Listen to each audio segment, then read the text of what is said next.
ప్రేక్షకులకందరికీ నమస్కారాలండి. ఇవాళ మనం కామాఖ్య మందిరం కోసం విశిష్టత, స్థల పురాణము, కామాఖ్య అమ్మవారు అంటే ఎవరు, కామాఖ్య అమ్మవారిని ఎలా దర్శించాలి, కామాఖ్య అమ్మవారి యొక్క పూజా విశేషాలు ఏ విధంగా ఉంటాయి, కామాఖ్య అమ్మవారి యొక్క కరుణా కటాక్షం ఏ విధంగా లభిస్తుంది, ఈ భూలోకంలో మనందరం మానవ జన్మ ఎత్తి ఉన్నాము. మనమందరం మన తల్లి నవమాసాలు మోసి కనిపించిన తర్వాత మనమందరం యోని మార్గ రూపంలో జన్మని తీసుకొని వస్తాము. ఆ విధంగా అమ్మవారి యొక్క యోని రూపంలో అక్కడ వెలిసి ఉన్నారు నీలాచల పర్వత శిఖరం పైన. ఈ మానవాళిగా మన తల్లి ఏ విధంగానో అట్లా సృష్టికే తల్లి విశ్వగర్భ అమ్మవారు కామాఖ్య అమ్మవారు మన మానవ జన్మ ఎత్తినందుకు ప్రతి ఒక్కరు కూడా ఆ పుణ్యక్షేత్రంలో అడుగు పెట్టాలి. ఎందరో మంది సాధువులు సజ్జనులు వేల సంవత్సరాలు అక్కడ తపస్సు చేసి భగవంతుని యొక్క శక్తిని అక్కడ నెలకొల్పినటువంటి పుణ్యాత్ములు సంచరించినటువంటి పుణ్య ప్రదేశాలలో మన పాదస్పర్శ అనేది అక్కడ జరగాలి. మన జీవితాన్ని అనేది మనం ధన్యం అనేది చేసుకోవాలి. ఈ విషయం వేళ విశేషాలు, అమ్మవారి పుణ్యక్షేత్ర వేళ విశేషాలు తెలుసుకున్నామండి. కామాఖ్య అంటే కోరిన కోరికలను తీర్చేటటువంటి దేవి. ఈ కలియుగంలో ఉన్నటువంటి అనేక పుణ్యక్షేత్రాలలో ఎక్కడైనా కానీలేండి, మీ యొక్క కోరికలు తీర్చేటటువంటి అతి పవిత్రమైన పుణ్యక్షేత్రాలలో కామాఖ్య అమ్మ మందిరం అనేది ప్రథమమైనది. మీకు ఎటువంటి కోరికైనా కానీ మీ జీవితంలో అది ఏ పరమైనటువంటి కోరికైనా కానీ మీ కోరికని మీరు కోరుకొని మనస్ఫూర్తిగా అమ్మవారు ఉన్నారు అని మీరు నమ్మి అక్కడికి అడుగు పెడితే కనుక మీ జీవితం ధన్యమైపోతుంది. మీ కోరిక అనేది న్యాయబద్ధమైనది, ధర్మబద్ధమైనది అయితే అమ్మవారు అనుగ్రహించి ఆశీర్వదిస్తారు. ఇంకొకటి ఏంటంటే ఇక్కడ అమ్మవారు ఏ విధంగా ఆ పుణ్యక్షేత్రం అనేది వెలసి ఉంది అనేది మనం తెలుసుకున్నాం. పూర్వము దక్షయజ్ఞం చేస్తూ ఉంటారు పార్వతీదేవి తండ్రి గారు, సతీదేవి. అప్పుడు అమ్మవారు పార్వతీ పరమేశ్వరులు సతీదేవి అమ్మవారు పిలవకుండానే యజ్ఞానికి వస్తారనమాట. అప్పుడు అక్కడ అమ్మవారికి కొంచెం అవమానం అవహేళన జరిగినప్పుడు అమ్మవారు ఆ రోజు ఆ అవమానాన్ని ఆ భారాన్ని భరించలేకున్నా ఆ భగవంతునిలో ఆ శరీరాన్ని ఆ జీవాత్మని పరమాత్మలే కలిపేసేస్తుంది. ఆత్మాహుతి చేసుకుంటారు అమ్మవారు. అప్పుడు ఆ శివుడు ఆ తండ్రి చూసి అమ్మవారి తన భార్య సతీదేవి వచ్చి ఆ విధంగా ఆ శరీరం అనేది విడిచేసిన తర్వాత చూసి తట్టుకోలేక శోకసంద్రుడు అయ్యేసేసి ఎంతో బాధకు గురి జరిగి చింతిస్తూ ఆవేదంలో భగవంతుడు ముల్లోకాలని అమ్మవారిని రెండు చేతులతో ఎత్తుకొని తిరుగుతూ ఉంటే అప్పుడు సృష్టిలో ఏదైనా ప్రళయం వస్తుంది, మూడో కన్ను ఎక్కడన్నా శివుడు తెరుస్తాడు అని చెప్పేసేసేసని అప్పుడు విష్ణుమూర్తి చక్రాన్ని ప్రయోగిస్తాడు అమ్మవారి శరీరం పైన. అప్పుడు ఆ చక్రాన్ని ప్రయోగించినప్పుడు అమ్మవారి శరీరం అనేది 108 విభాగాలుగా విభజించి ఆ భూలోకంలో పడడం జరుగుతుంది. అందులో 10 భాగాలు అనేటువంటివి నీలాచల పర్వత శిఖరం పైన పడతాయన్నమాట. ఆ 10 భాగాలలో ఉన్నటువంటి శరీరంలో అతి ముఖ్యమైనటువంటి ఆ అవయవం అనేది అమ్మవారి యోని అనేది అక్కడ పడడం జరుగుతుంది. అక్కడ అమ్మవారు మనకి యోని రూపంలో దర్శనమిస్తారు, శిల రూపంలో దర్శనమివ్వరు. తరువాత ఈ విధంగా 10 అనేటటువంటి సంఖ్యలో 10 విభాగాలుగా పడినటువంటి శరీర అవయవాలతో అక్కడ దశమహామందిరాలు అంటామన్నమాట. అంటే 10 ధర్మాకులుగా అంటే 10 దేవతలుగా అమ్మవారు అతి శక్తివంతులుగా మనకి అక్కడ నిలబడ్డారనమాట. మిగతా ఉన్నటువంటి ప్రదేశాలలో మొత్తం అంతా కలిపి 108 ముక్కలుగా విభజించి ఉంటే 108 శక్తి పీఠాలు అవుతాయన్నమాట. 108 శక్తి పీఠాలలో అత్యంత పవిత్రమైనటువంటి 54వ శక్తిపీఠం కామాఖ్య మందిరం భూలోకంలో. తరువాత అష్టాదశ శక్తిపీఠాలలో 13వ అతిపెద్ద శక్తిపీఠం, అతి ధర్మమైన శక్తిపీఠం కామాఖ్య అమ్మవారు. ఇక్కడ ఎంతో విశిష్టత ఉంది. అమ్మవారు మనకి కోరిన కోరికలు తీరుస్తారనమాట. అమ్మవారు మనకి సాధారణంగా వచ్చేసేసి ఇక్కడ అందరి దేవుళ్ళలాగా విగ్రహ రూపంలో ఉండరు. అమ్మవారు యోని రూపంలో మనకి దర్శనం ఇస్తారు. ఇప్పటికి కూడా అమ్మవారికి అక్కడ ఋతుస్రావం జరుగుతుంది సంవత్సరానికి ఒకసారి. ఋతుస్రావం జరిగినప్పుడు గుడి తలుపులు అనేది మూసివేయడం జరుగుతుంది. 5 రోజులు గుడి తలుపులు తెరవరు. 5 రోజులు అమ్మవారికి ఎరుపు వస్త్రాలు ధరింపచేసి అక్కడ 5 రోజులు అనేది అమ్మవారి యోని భాగంలో నుంచి ఆ నీరు ఎరుపు రూపంలో నీరు ప్రవహిస్తుంది.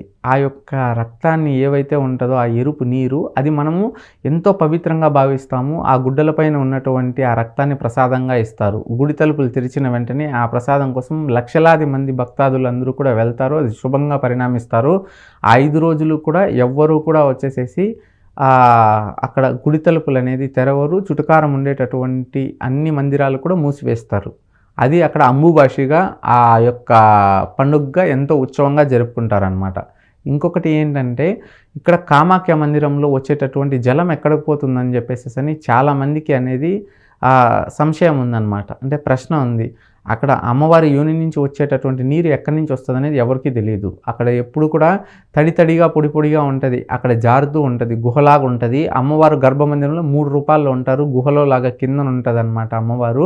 అక్కడ యోని రూపంలో దర్శనమిస్తారు. మళ్ళీ మనకి మాతాంగి అమ్మవారు, కమలాత్మక అమ్మవారు గర్భమందిరంలో ఈ ముగ్గురు ఉంటారనమాట. వీళ్ళు ముగ్గురు దర్శనమిస్తారు. అమ్మవారి యోని నుంచి వచ్చేటటువంటి నీరు జలం ఏదైతే ఉంటుందో అది మనం స్పర్శ దర్శనం చేసుకుంటాం అనమాట. ఆ స్పర్శ దర్శనం చేసుకొని మనం ఆ యొక్క జలం అనేది స్వీకరించడం, ప్రసాదంగా స్వీకరిస్తామన్నమాట. స్పర్శ దర్శనం అనేది ఎంతో పవిత్రమైనది. భూలోకంలో భగవంతుడు చిత్రగుప్త మహర్షి రాసి ఉంటారు. మానవ జన్మ ఎత్తిన ప్రతి ఒక్కరు కూడా కామాఖ్య మందిర దర్శనం ముందు, కామాఖ్య దర్శనం తరువాత అని రాసి పెట్టి ఉంటాడు. అంటే ఆ జీవి చేసినటువంటి పాపకర్మ దోషాలు ఏవైతే ఉన్నాయో అన్నీ పటాపంచలైపోయేసేసి వారికున్న దోష కష్టాలన్నీ తొలగించేసి వారి యొక్క కర్మల్ని రుణబాధల్ని తొలగించేసేసేసి వాళ్ళు పుణ్యం మార్గం మోక్ష మార్గాన్ని ప్రసాదించేటటువంటి గొప్ప మందిరం భూలోకంలో ప్రతి ఒక్కరు కూడా అడుగు పెట్టాల్సి దర్శించాల్సినటువంటి మందిరం. వారు అక్కడికి వెళ్ళడం వల్లనే వారి యొక్క పాపకర్మలన్నీ నశించిపోతాయి. అమ్మవారు అనుగ్రహిస్తేనే అక్కడికి వెళ్ళగలుగుతాం. మనం వెళ్ళాలనుకున్నా వెళ్ళలేము. అమ్మగారి దివ్య ఆశీర్వాదంలోనే మనం అక్కడ అడుగు పెట్టగలుగుతాం. అంత పవిత్రమైనటువంటి పుణ్యక్షేత్రం. అక్కడికి వెళితే మన తల రాత మారిపోతుంది. అంత పవిత్రమైనటువంటిది. మనిషి జీవితంలోనే 7 ప్రదేశాలు ఉన్నాయి. 7 ప్రదేశాలలో మానవుడు అడుగు పెడితే ఆ బ్రహ్మదేవుడు చిత్రగుప్త మహర్షి రాసి లిఖింపజేసి అంతా ఆ జన్మంలో శరీరం విడిచిన మరు జన్మంలో వారు సుఖ సంతోషాలు అనుభవించేసేటందుకు, లేకపోతే ముక్తి మార్గ మోక్షాన్ని వాళ్ళకి లభించేసేసి వారు దైవత్వం సిద్ధత్వం పొంది వారు స్వర్గలోక ప్రాప్తి అనుగ్రహం చెందాలన్నా కానీలే కామాఖ్య మందిరం ముందు, కామాఖ్య మందిరం తరువాత అమ్మవారి దర్శనం అని రాసిపెట్టి ఉంటారు.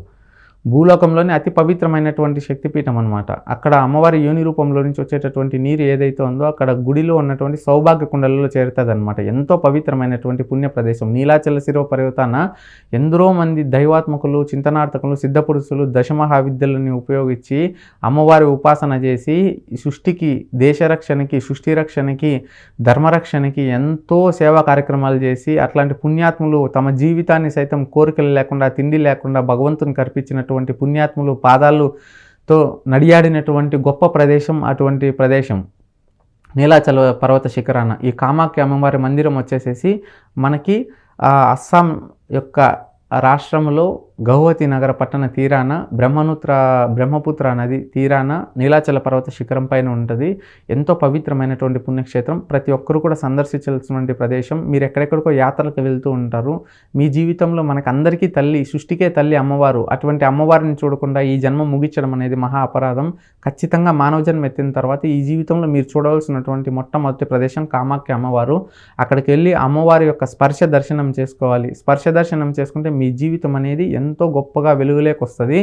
ఇదే విధంగా అక్కడ అమ్మవారి మనకి వచ్చేసేసి ఇంకా దశమహాలు అంటే గనక 10 రూపాలలో అమ్మవారు మనకి దర్శనం ఇస్తారనమాట. ఎప్పుడైతే భగవంతుడు శరీరాన్ని ఎప్పుడైతే గనక ఆ చక్రం ప్రయోగించినాడో అప్పుడు 10 ఆ శరీర భాగాలు అనేది అక్కడ ఆ నీలాచలి పర్వత శిఖరం పైన పడడం జరుగుతుంది.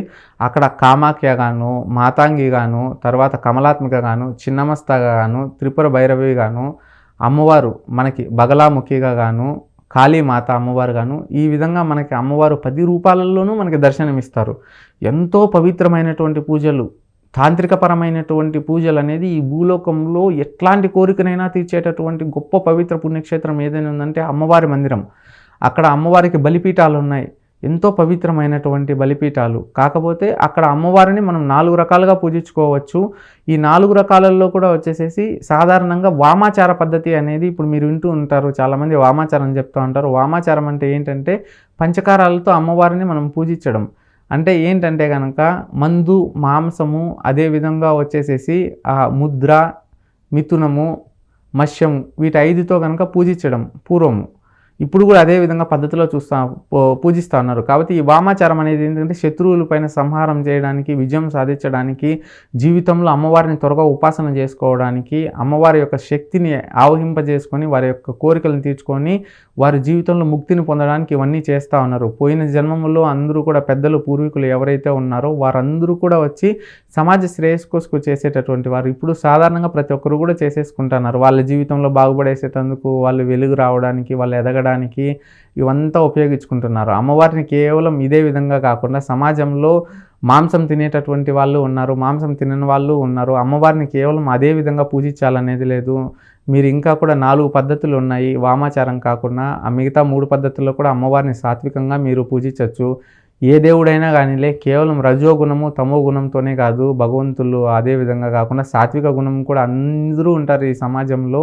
అట్లా మనం సాత్విక గుణంతో కూడా అమ్మవారిని పూజింప చేసుకోవచ్చు. కేవలం అక్కడ పాదస్పర్శ జరిగితేనే మనకు అంత పవిత్రంగా అమ్మవారు మనల్ని అనుగ్రహించి ఆశీర్వదించేస్తారనమాట. అక్కడ గర్భగుడిలో మందిరం ముందు పెడతారనేటటువంటిది ఇదంతా ఏముండదండి. మీరు పవిత్రంగా అక్కడ అమ్మవారిని వెళ్ళి లక్షణంగా దర్శించుకోవచ్చు. దశమహా విద్యలు కూడా అక్కడ జరిపిస్తారు. మీకు ఏదైనా ఎట్లాంటి సమస్యలు ఉంటే సమాజ శ్రేయస్సు కొరకు జరిపించుకోవచ్చు. ఒకరి కీడు చేపించేది, ఒకరి శత్రువుల్ని నాశనం చేపించాలనేది, లేకపోతే మీ పైన ఇంకొకరు ఎదగకూడదు అనుకునేది, లేకపోతే ఇంకా ఎవరికన్నా హాని కలిగించి ఇబ్బందులు పెట్టేటటువంటి పనులు చేయించుకోకూడదు. మీకు ఏదైనా సమస్యలు ఉంటే అటువంటి సమస్యలు మీరు తీర్పించుకోవచ్చు.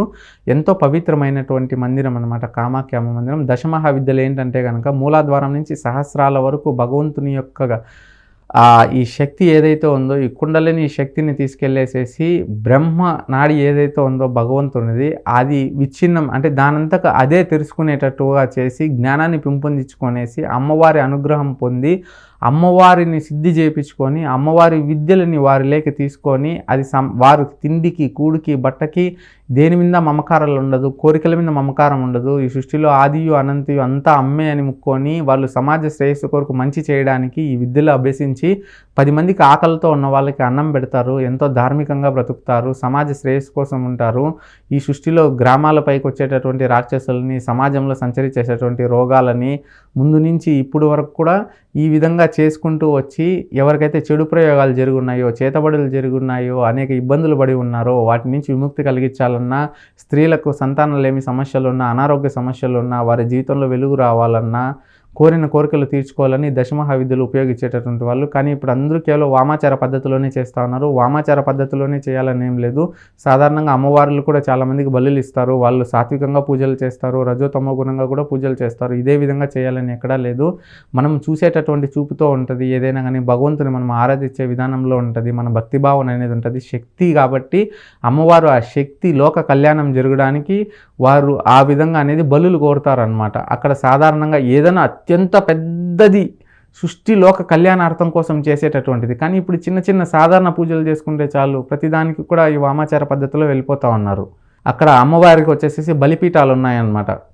ఆ బలిపీఠంలో వచ్చేసేసి దున్నపోతుల్ని బలి ఇస్తారు, ఈ పొటేళ్ళు గొర్రెలు ఉంటాయి కదండి వాటిని బలి ఇస్తారు, పావురాల్ని బలి ఇస్తారు. అక్కడ అమ్మవారికి ఈ 3 బలి ఇస్తారనమాట. వీటిని అహంకారానికి అంటే ఈ శత్రువులపైన జయం సాధించడానికి, అహంకారానికి, ఆ యొక్క దుర్మార్గానికి నిదర్శనంగా వచ్చేసేసి ఇది ఇస్తారనమాట. శత్రువుల యొక్క గర్వం అణచడానికి, దేవుడి యొక్క ప్రీతిపాత్రం పొంది వారి కోరికల్ని తీర్చడానికి ఇవన్నీ చేస్తారనమాట. దేవుణ్ణి మనం ఏ విధంగా అయినా కూడా మనం పూజించుకోవచ్చు. ఒక పూలు పండ్లు కాయకర్పూరం అర్చనతో కూడా భగవంతుని మనం ఉపాసన చేసుకోవచ్చు. బలులు ఇచ్చే పూజ చేయాలని ఎక్కడ ఏ ధర్మంలోనూ లేదు. బలి ఇస్తే అమ్మవారి ఉపాసన త్వరగా జరుగుతుందని ఒక నమ్మకము. ఆ విధంగా జరుగుతాయి కాబట్టి తాంత్రికపరమైనటువంటి విద్యల్లో ఈ విధంగా చేస్తూ ఉన్నారు. 3 విధాలలోనూ చేసుకోవచ్చు. మీరు కౌలాచారంలో చేసుకోవచ్చు, ఇంకా 2 పద్ధతులు ఉన్నాయి, వాటిలో కూడా సాత్వికంగా చూసుకోవచ్చు. ప్రతి అమ్మవారు లాగానే అమ్మవారు కూడా శాంతమూర్తి. అమ్మవారు కోపంలో ఉన్నప్పుడు ఒక రూపంలో ఉంటారు, శాంతంగా ఉన్నప్పుడు ఒక రూపంలో ఉంటారు, సింహవాహనగా ఒకసారి ఉంటారు. అమ్మవారు వారి యొక్క శక్తి కాబట్టి, శక్తి పీఠాధిపతి అమ్మవారు కాబట్టి, శక్తి పీఠంలో అమ్మవారు అక్కడ కామాఖ్య మందిర రూపంలో ఉన్నారు కాబట్టి, షోడశి మాత రూపంలో అమ్మవారు మన దర్శనం ఇస్తారు కాబట్టి, అంత పవిత్రమైనటువంటి శక్తిని ఆహ్వానించేసుకొని లోక కళ్యాణార్థం ఒక గొప్ప సేవా కార్యక్రమాలు చేయడానికి దశమహా విద్యలు ఉపయోగించాలన్నమాట. ఈ దశమహా విద్యలు అనేది చాలా కంత్రీవి, ఖతర్నాక్ అయినటువంటివి. ఇది ఎవరు పడితే వారు ప్రయోగాలు చేయలేరు. పూర్వం ధర్మానికి ఉపయోగించేటటువంటి వ్యక్తులు ఇప్పుడు అధర్మానికి ఉపయోగిస్తున్నారు. అటువంటి అధర్మం వ్యక్తుల దగ్గర చేయించుకున్న ఇవి చాలా ఇబ్బందులకు గురైపోతారు. ఇది కేవలం తప్పని పరిస్థితుల్లో ఉంటేనే దశమహా విద్యల జోలికి పోవాలి. లేకపోతే అమ్మవారిని సాత్వికంగా పూజలు చేసుకోవచ్చు, వాటికి ఏం ప్రమాదం ఉండదు. దశమహా విద్యలు అనేది చాలా అంటే చాలా రౌద్రంగా ఉంటాయి, చాలా ఇబ్బందికరంగా ఉంటాయి, చాలా కఠినాత్మకంగా ఉంటాయి. బలులు ఇచ్చి చేస్తారనమాట. అంత పవిత్రమైనటువంటి పూజలు. అట్లాంటి పూజల్లో కూర్చున్నప్పుడు మనం ఎంతో భక్తి శ్రద్ధలతో ఉంటుంది. ఒక్కొక్కసారి అమ్మవారికి కూడా బలి కూడా కోరేసేస్తారు. చేసిన వాడికి చేసేవారికి కూడా ఇబ్బంది. మామూలుగా కూడా అమ్మవారిని మంత్రోపదేశ దీక్షలతోనూ అందరు అమ్మవార్లను శ్లోక స్తోత్రాలతో కూడా అమ్మవారిని పూజించుకోవచ్చు. ప్రతి ఒక్క ఇంట్లో కూడా అమ్మవారి ఫోటో పెట్టుకోవాలి. ప్రతి ఒక్కరు కూడా అమ్మవారి ఆరాధన చేయాలి. మన తల్లి, మనకి జన్మనిచ్చినటువంటి సృష్టి తల్లి, సృష్టికే తల్లి, జగమేలు జగన్మాత అమ్మ కామాఖ్య అమ్మవారు ఎంతో పవిత్రులు. ఇటువంటి జన్మని మనకు ప్రసాదించినటువంటి తల్లి ఎంతో పవిత్రురాలు. మన జీవితంలో మనం చూడవలసినటువంటి పవిత్ర పుణ్యక్షేత్రం అనేది అమ్మవారి మందిరం. అటువంటి అమ్మవారి మందిరం చూడాలి. స్త్రీలకి చాలామందికి వచ్చేసి సంతానాలేమి సమస్యలతో ఇబ్బంది పడుతూ ఉన్నారు. వారికి బహిష్టు సమయంలో ఋతుస్రావం ఎక్కువ జరగడం కానీ, ఇంకా గర్భాశయంలో ఏదైనా కానీ ఇబ్బందులు ఉండటం కానీ, వయసు అయిపోయినా వాళ్ళకి వయసులో ఉన్న సంతానం కలగకుండా సంవత్సరాల కొలది వారు ఇబ్బందులు పడుతున్నా, భార్యాభర్తలు సక్రమంగా దాంపత్యంలో ఉన్నా ఏదో తెలియదు, ఏ లోపం కూడా కొంతమంది కనిపించదు, సంతానం అనేది అవుతుండదు. అటువంటి స్త్రీలు ఎవరైతే ఉన్నారో వారికి కోరికలు తీర్చేటటువంటి కల్పవృక్ష అమ్మవారి మందిరము, వారు అక్కడికి వెళితే వారి జన్మములో వారికి సంతానం అనేది కలుగుతుంది. అక్కడ యోని పూజ చేస్తారు. అమ్మవారిది ఎంతో పవిత్రమైనది, మనం ధర్మంగా భావించేటటువంటిది. అక్కడ యోని పూజ స్త్రీలు కానీ జరిపించుకుంటే కనుక వారు సంతానం కలుగుతుంది. చేపించుకునే శక్తి లేనటువంటి వాళ్ళు ఉన్నా, అమ్మవారు ఉన్నారని నమ్మి అక్కడికి వెళ్ళినా అక్కడ అమ్మవారి స్పర్శ తాకితే చాలు, వారి యొక్క కోరికల్ని అమ్మవారు అనేది నెరవేర్చేసేస్తారు. అమ్మవారి స్పర్శ తాకినంతనే వారి శరీరంలో ఉన్న అన్ని అవయవ లోపాలన్నీ కూడా నయమైపోతాయి. అనారోగ్యవంతులు ఆరోగ్యవంతులు అయిపోతారు. అమ్మవారిని తాకితేనే అంత శక్తి ఉంటుంది. అక్కడ అడుగు పెడితేనే అంత పవిత్రత ఉంటుంది.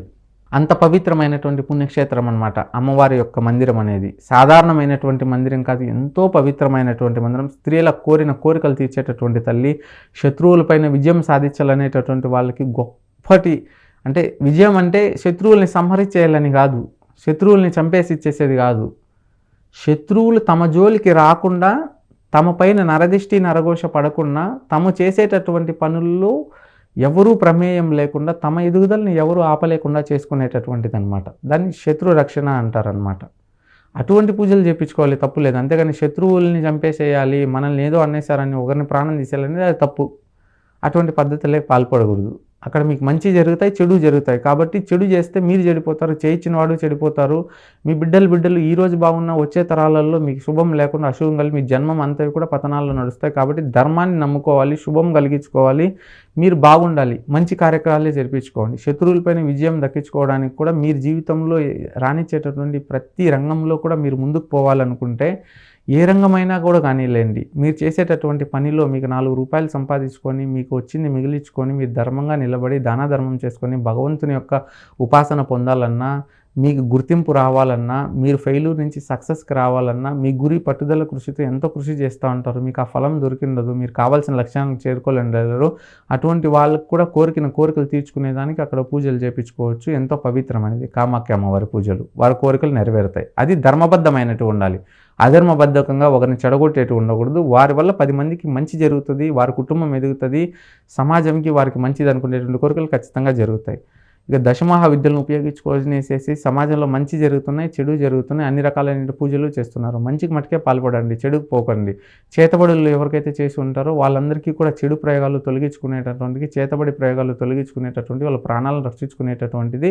అక్కడ మీరు మీ మీద ఎవరి దృష్టి పడకుండా, ఎవరు మీకు చేసినటువంటి ప్రయోగాలు ఈ చేతబడులు ఉన్నాయో వాటిని మీరు నివారణ చేయించుకోవచ్చు. మరలా వాళ్ళు ఏం చేసినా మీకేం కాకుండా మీకు ఒక రక్షణ కవచం అనేది భద్రం చేయించుకొని మీరు జీవితంలో మీరు మంచిగా బ్రతుక్కోవచ్చు. కానీ మీరు ఎవరికి చెడు చేయాలని పోయేసి చెడు చేయించకూడదు. ఒకరిని పతనం చేయించేటట్లాంటి పని జన్మంలో మీరు చేయకూడదు. అది దోషం. మంచికి ఉపయోగించుకోండి. మీకు ఎవరైనా ఏదైనా చేసి ఉంటే దాని నుంచి నివారణ చేయించుకునేదానికి అమ్మవారి పుణ్యక్షేత్రంలో మీకు ఆ పూజలు చేయించుకోవచ్చు. ఇంకా ఎవరైనా కానీలే అనారోగ్య సమస్యలతో ఉంటారు, పక్షవాతాలతో కానీ, కామెలతో కానీ, శరీరంలో అనేక అనారోగ్య సమస్యల్లో ఉన్నారు. అట్లాంటి వాళ్ళకు కూడా విముక్తి కలిగేటటువంటి ప్రదేశం. వారి శరీరంలో చెప్పలేనటువంటి గత జన్మలో చేసిన పాపపుణ్య కర్మాల వల్ల, పీడితం వల్ల వాళ్ళన్ని ఇబ్బందులు గురవుతూ ఉంటారు. వాళ్ళు చివరి రోజుల్లో కాలం జరిగేటప్పుడు ఎంతో ఘోరంగా ప్రమాదాలు జరిగి ఇబ్బందుల్లో ఉంటారనమాట. రథ ప్రమాదాలతో అయితేనేమి, అనారోగ్య సమస్యలేమి, వికలాంగతత్వంతో అయితేనేమి, కుటుంబంలో శాంతి లేకుండా, పిల్లలు మొద్దుబారిపోయేసి చెప్పిన మాట వినకుండా, ఉన్నవాళ్ళు ఉన్నట్టుగా కాలం అయిపోయేసి ఇట్లా ఎట్లాంటి సమస్య పీడితాలతో ఉండి వాళ్ళు ఇబ్బందులు పడుతున్న అమ్మవారి మందిరం స్పర్శ తాకి అక్కడ పూజ జరిపించుకున్నా కానీ మీ జీవితంలో వెలుగులు అనేటివి మీకు ఖచ్చితంగా దొరుకుతాయి. ఇంకా ఎన్నో విశేషాలు ఉన్నాయండి. 1 కాదు 2 కాదు. మీకు ఎట్లాంటి పరమైన సమస్యలున్నా, అనంతకోటి సమస్యలకి, చెప్పుకోలేనటువంటి సమస్యలకి ఏకైక సమాధానం కామాఖ్య అమ్మవారి మందిరం. ముక్కోటి దేవతలు సంచరిస్తూ ఉంటారు అక్కడ. ముక్కోటి దేవతలు తిరుగాడుతూ ఉంటారు. జగానికి తండ్రి అమ్మవారు పార్వతీ అమ్మవారు. అటువంటి తల్లి నెలకొల్గినటువంటి కొండ నీలాచల పర్వతం. అటువంటి నీలాచల పర్వతంని మనం మానవ జాతి ఎత్తినందుకు, మన ఈ జన్మను ఎత్తినందుకు ఖచ్చితంగా మన తల్లి జగన్మాత, జగానికి తల్లి అమ్మవారి యొక్క స్పర్శ దర్శనం చేసుకొని మనం అక్కడ పాదం పెట్టాలి. మన జన్మని ధన్యం చేసుకోవాలి. మోక్షముక్తి మార్గంలో మనం నడవాలన్నమాట. జీవితంలో ఎటువంటి కోరికలైనా అమ్మవారు తీరుస్తారు. కానీ సన్మార్గంలో సత్ప్రవర్తనతో పోలి దశమహావిద్యలు అనేటివి చాలా కంత్రివి. వాటి జోలికి మీరు వెళ్ళేటప్పుడు ఎవరైనా పూజలు చేయిస్తామన్నా కానీ మీరు వారు ఎటువంటి వారు ఎందుకు చేయిస్తూ ఉన్నారు, సమాజ శ్రేయస్సు కోసం చేయిస్తున్నారా, వారి వ్యక్తిత్వం ఏంటి, వారు వీరికి మంచి చేస్తారా చెడు చేస్తారా, అవి చేయించుకుంటే కలిగే ప్రయోజనాలు ఏంటి, అప్రయోజనాలు అంటే అన్నీ తెలుసుకొని మీ మనసులో పెట్టుకొని చేయించుకోండి. మంచికి చేయించుకోవాలి తప్పిస్తే చెడుకు చేయించుకోకూడదు. ఒకరికి చెడగొట్టేటటువంటి హక్కు ఎవరికీ కూడా లేదు. మన ధర్మంగా బ్రతుక్కోవాలి, ధర్మాన్ని నమ్ముకోవాలి, అమ్మవారి అనుగ్రహాన్ని పొందాలి. అమ్మగారి పేరుకి ఎప్పుడు కూడా కలంకం తేకూడదు. అమ్మగారిని మనం అందరికీ తెలియపరచాలి. మన ధర్మాన్ని రక్షించుకోవాలి. మన తల్లి వైభవాన్ని మనం చూడాలి. అంతే తప్పిస్తే చెడుకు ఉపయోగిస్తున్నారు చాలామంది. అటువంటి చెడుపాప కర్మదోషాలకి పాల్పడకూడదండి. దశ మహావిద్యలలో ఎంతో పవిత్రమైనవి. అవి సమాజ శ్రేయస్సు కొరకు, దేశ శ్రేయస్సు కొరకు ఉపయోగించుకునేటటువంటి వాళ్ళు. అట్లాంటి పూజలు అన్నీ కూడా శ్రేయస్కరమే. కానీ అది మంచికి చేయించుకోవాలి, చెడుకు చేయకూడదు. ఇంకా కొండ మీద వచ్చేసేసి అక్కడ నీలాచల పర్వతం కింద దేశ నలువైపు మూలల నుంచి వచ్చేసేసి ఈ చేతబడులు, చెడు ప్రయోగాలు నేర్చుకున్నటువంటి వాళ్ళు, తాంత్రిక, యాంత్రిక, మాంత్రిక పూజలు చేసేటటువంటి వాళ్ళు అమ్మవారి సాధన చేస్తూ ఉంటారు. దశమహావిద్యలు అభ్యసించాలని వాళ్ళు చాలా వరకు వచ్చేసేసి కొంచెం చెడు కార్యకలాపాలకి డబ్బు సంపాదించుకోవాలని వచ్చే వాళ్ళు ఉంటారు. కానీ పూర్వం దశమహావిద్యలు అంటే కేవలం భగవంతుని తత్వం పొంది, సిద్ధత్వం పొంది, భగవంతునిలో లీనం కావాలి, మోక్షం పొందాలి, సమాజానికి మంచి చేయాలని ఉపయోగించి నేర్చుకునేటటువంటి వారు. కానీ ఇప్పుడు అంతా రివర్స్ అయిపోయింది. కలియుగంలో ధర్మం ఒక పాదం ఉండి అధర్మం 3 పాదాల్లో ఉండి సమాజంలో ఈ విధంగా జరుగుతూ ఉంది. మీ జీవితంలో మీరు ఏదైనా మంచి చేయించుకోవాలంటే మీరు అమ్మవారిని దర్శించాలి. మానవ జన్మ ఎత్తినందుకు మీరు మోక్షం కావాలని అమ్మవారిని దర్శించాలి. మీకున్న కష్టాలు అన్నటువంటి కష్టాలను తొలగించుకునేటటువంటి అమ్మవారిని దర్శించుకోవాలి. స్త్రీలకు అతి పవిత్రమైనటువంటి స్త్రీ జన్మ పుట్టినటువంటి ప్రతి ఒక్కరూ దర్శించాల్సినటువంటి పవిత్ర పుణ్య ప్రదేశం కామాఖ్య అమ్మ మందిరం. ఇక్కడికి అన్ని విధాలుగా రవాణా మార్గం ఉంది. ప్రతి ఒక్కరూ వెళ్ళి అమ్మవారిని దర్శించుకోవచ్చు. అమ్మవారి యొక్క ప్రీతి ప్రార్థనకి ప్రతి ఒక్కరూ గురి అవ్వాలి. అమ్మవారి ఆశీర్వాదం అందరికీ దక్కాలని మనస్ఫూర్తిగా ఆశిస్తున్నానండి. కామాఖ్య అమ్మవారి మందిరాన్ని కేవలం వామాచార పద్ధతిలోనే కాకుండా, మందు మాంసంతోనే కాకుండా అన్ని దేవతల్లాగా కూడా పూజ చేసుకోవచ్చు. ఎంతో ధర్మమైనటువంటి మందిరము, ఎంతో పవిత్ర శక్తివంతమైనటువంటి మందిరము. సాక్షాత్తు సతీదేవి దుర్గామాత అమ్మవారు ఎవరో కాదు, భువనేశ్వరి అమ్మవారే. ఈ సృష్టిలో ఉన్నదంతా కూడా పార్వతీ అమ్మే. అటువంటి జగమేలు జగన్మాత, జగన్మయి తల్లి ఎవరైతే ఉన్నారో విశ్వగర్భ అమ్మవారు కామాఖ్య అమ్మవారు, ఈ సృష్టిని తన గర్భంలో దాచినటువంటి తల్లి, అంత పవిత్రమైనటువంటి తల్లిని ఈ మానవ జన్మ ఎత్తినందుకు చూసి ఈ 2 కళ్ళతో మీ యొక్క జన్మని ధన్యం చేసుకోవాలి. మీకున్న కోరికల్ని, ఎటువంటి కోరికలైనా కానీ మంచి కోరికలు, సత్కర్మాలతో ఉన్నటువంటిది. అక్కడికి వెళ్ళిన తర్వాత మీరు ధర్మ మార్గంలో నడిచి అమ్మవారిని సదా కొలుచుకుంటూ మీరు సేవా కార్యక్రమాలు చేసుకొని దానధర్మం చేసుకుంటా మీ జీవితంలో ఒకరికి హాని కలిగించకుండా, ఒకరికి మోసం ద్రోహం చేయకుండా పద్ధతిగా బ్రతుక్కొని ఈ జన్మని అమ్మవారు ముక్తిగా చేసుకుంటే మీ జీవితం ధన్యం అవుతుంది. అమ్మవారి కరుణ ఎంత వైభవంగా ఉంటుందంటే 60 ఏళ్ల వయసులో కూడా స్త్రీలకి గర్భాన్ని ప్రసాదించారు. నువ్వు గొడ్డుదానివి అన్నటువంటి వాళ్ళను కూడా అట్లా ఎవరైతే దూషించి ఉన్నారో అట్లాంటి స్త్రీలకు కూడా అమ్మవారు సంతానం ప్రసాదించారు. అంత పవిత్రమైనటువంటి పుణ్యక్షేత్రం అమ్మవారి పుణ్యక్షేత్రం. దోషం లేదు. జై శ్రీమన్నారాయణ. ఓం కామాఖ్యాదేవే నమః. ఇంకా అమ్మవారు వచ్చేసేసి శత్రువులు ఎవరైతే పీడిత ఇబ్బందుల్లో ఉంటారో, భూతప్రేత పేతాలతో, పేశాచాలతో ఇబ్బందులు పడి ఉన్నారో, చెప్పుకోలేని బాధలు ఉన్నారో అట్లాంటి వాళ్ళకు కూడా విముక్తి కలిగించినటువంటి గొప్ప ప్రదేశం అమ్మవారి మందిరం. జీవితంలో ఈ మానవాళి అందరూ కూడా సందర్శించాల్సినటువంటి ఏకైక ప్రదేశం అమ్మవారి మందిరం. ప్రతి ఒక్కరు కూడా దర్శించాలని మనస్ఫూర్తిగా వేడుకుంటున్నాను. అమ్మవారి అనుగ్రహం సదా మీకు ఉండాలి. జై శ్రీమాతృమూర్తినే నమః. ఓం కామాఖ్యాదేవినే నమః. ఓం శివపార్వతీ దేవియే నమః. జై శ్రీమన్నారాయణ. సర్వేజన లోక సమస్త సుఖినో భవంతు. ధర్మో రక్షతే రక్షతే. గురుభ్యో నమః. జై శ్రీమాతృమూర్తినే నమః. ఓం కామాఖ్యాదేవియే నమః.